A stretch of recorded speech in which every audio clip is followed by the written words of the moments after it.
नमस्कार विद्यार्थी मित्रांनो, शैक्षणिक वर्ष 2021-22 या वर्षामध्ये सर्वप्रथम इयत्ता 10वीतील सर्व विद्यार्थ्यांना त्यांना ऑनलाईन प्रक्रियेच्या उपक्रमाबद्दल हार्दिक शुभेच्छा। विद्यार्थी मित्रांनो, इयत्ता 10वीचा हिंदी विषय, त्याचप्रमाणे इयत्ता 10वीचा भूगोल विषय आणि इयत्ता 10वीचा कला रस स्वाद विषय, हे 3 विषय मी शिकवणार आहे। हे सर्वप्रथम तुम्हाला माहीत असणं अत्यंत गरजेचं आहे। तर विद्यार्थी मित्रांनो, ऑनलाईन प्रक्रियेमध्ये ज्या वेळेला माझ्या विषयाचे व्हिडिओ पाठवले जातील त्यावेळेला सर्वांनी काय करायचं आहे, काळजीपूर्वक ते पाहायचे आहे। यामध्ये दिरंगाईपणा चालणार नाही। सर्वात महत्त्वाचा घटक, आम्ही जे व्हिडिओ करून पाठवलेले आहेत ते तुम्ही काळजीपूर्वक अगदी वेळेत पाहायचे आहे। तो छात्रों, कक्षा 10वीं में जो विषय हिंदी है, इस विषय हिंदी में जो पाठ्यक्रम है, किताब में जो पाठ्यक्रम है, उस पाठ्यक्रम में अनुक्रमणिका में 2 इकाई है, एक पहली इकाई और दूसरी इकाई। पिछले बरस पहली इकाई में कुल मिलाकर 11 पाठ थे और उसमें से उन्होंने 4 कम कर दिए थे, और दूसरी इकाई में कुल मिलाकर 11 पाठ थे, तो उसमें से 2 कम कर दिए थे। लेकिन शैक्षणिक वर्ष 21 और 22 में उसके बारे में अभी तक तो मैं आपको नहीं जानकारी दे सकता कितने कम कर दिए हैं, लेकिन पिछले बरस में जो कम कर दिए हैं पाठ, उसके बारे में मैंने आपको जानकारी दी।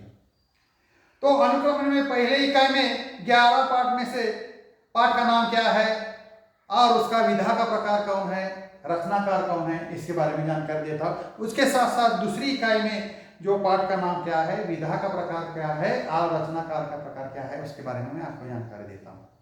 देखो, पहले इकाई में पहला जो पाठ है उसका नाम है भारत महिमा, और यह विधा का प्रकार है, कविता है, और इसके रचनाकार जयशंकर सिंह प्रसाद है।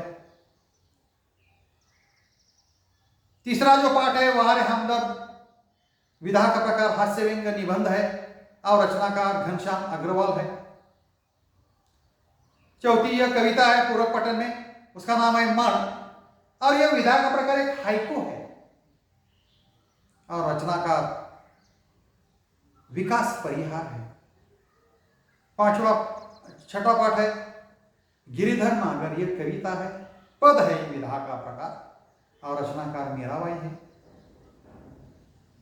उसके बाद 8वां जो पाठ है कविता गजल है, यह एक कविता है, विधा का प्रकार गजल है, माणिक वर्मा है रचनाकार।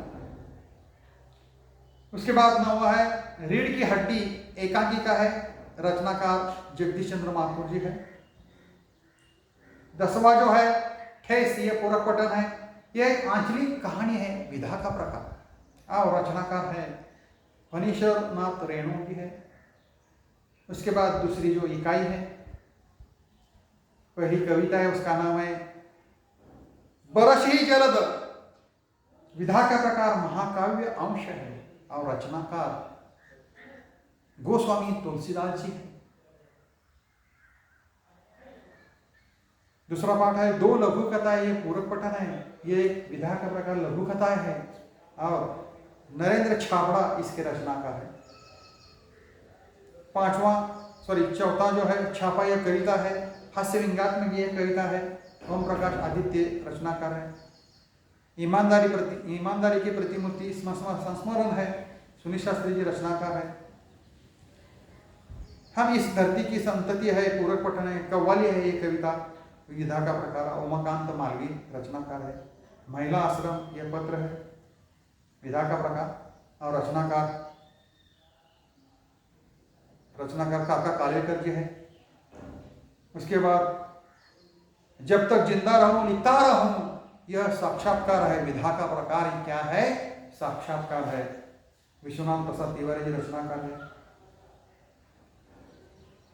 उसके बाद 10वां जो है बूढ़ी काकी, ये पूरक पठन है। और एक वर्णनात्मक कहानी विधा का प्रकार है और रचनाकार है प्रेमचंद जी।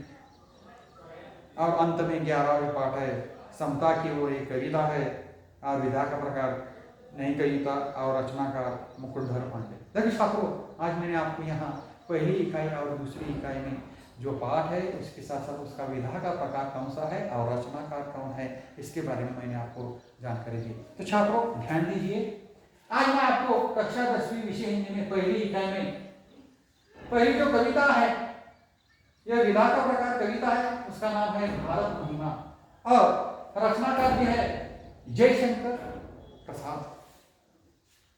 तो पहले मैं आपको जो रचनाकार जयशंकर प्रसाद जी के का परिचय मैं आपको देता हूं। उनका जन्म हमारे भारत देश में उत्तर प्रदेश नाम का जो राज्य है उसमें वाराणसी इस गांव में 1890 में हो गया है। और उनकी जो मृत्यु है हमारे भारत देश में उत्तर प्रदेश नाम का जो राज्य है उसमें वाराणसी शहर में 1937 में हो गई है। तो छात्रों, जयशंकर प्रसाद जी छायावादी युग के चारों स्तंभों में से एक है। जो 4 स्तंभ है हिंदी साहित्य क्षेत्र में, उसमें एक है। कौन? जयशंकर प्रसाद जी। वे एक बहुमुखी प्रतिभा के धनी हैं। उसके साथ साथ वे कवि है, नाटककार है, कथाकार है, उपन्यासकार है तथा वे निबंधकार के रूप में वे प्रसिद्ध है। इनकी जो रचनाएं हमारे भारत देश में सर्वत्र गौरवशाली अतीत ऐतिहासिक विरासत में हमें उनका दर्शन मिलता है। इनकी जो प्रमुख कृतियां है झरना, आंसू, लहर काव्य है। कामायनी यह बहुत बड़ा महाकाव्य है। और स्कंदगुप्त, चंद्रगुप्त, ध्रुव स्वामिनी एक ऐतिहासिक नाटक है, बहुत बड़ा नाटक है। प्रतिध्वनि, आकाशदीप, इंद्रजल यह कहानी संग्रह है 3। कंकाल, तितली, इरावती उपन्यास, यह उपन्यास है। उसके बाद ये जो भारत महिमा जो कविता है, इसका मैं आपको सारांश में सार बताता हूं। देखो छात्रों, प्रस्तुत कविता में कवि ने अपने देश के गौरवशाली अतीत का मतलब है बीता हुआ कल, जो बीत गया उसे हम क्या कहते हैं? अतीत कहते हैं। गौरवशाली अतीत का अत्यंत ढंग रूप से सजीव वर्णन किया है। कवि का कहना है कि हम अपने देश पर यानी हमारे भारत देश पर क्या करना चाहिए? अपने देश पर गर्व करते हुए उसके प्रति अपना सर्वस्व न्यौछावर करने के लिए हम हमेशा के लिए तैयार रहना चाहिए। इसका मतलब है देश के प्रति हमें प्रेम होना चाहिए, लगाव होना चाहिए। देश के प्रति हमें कुछ भी करने के लिए तैयार होना चाहिए। भारत देश के हर एक नागरिक का कर्तव्य है। देखो छात्रों, आज मैं यहाँ ठहरता हूँ। धन्यवाद।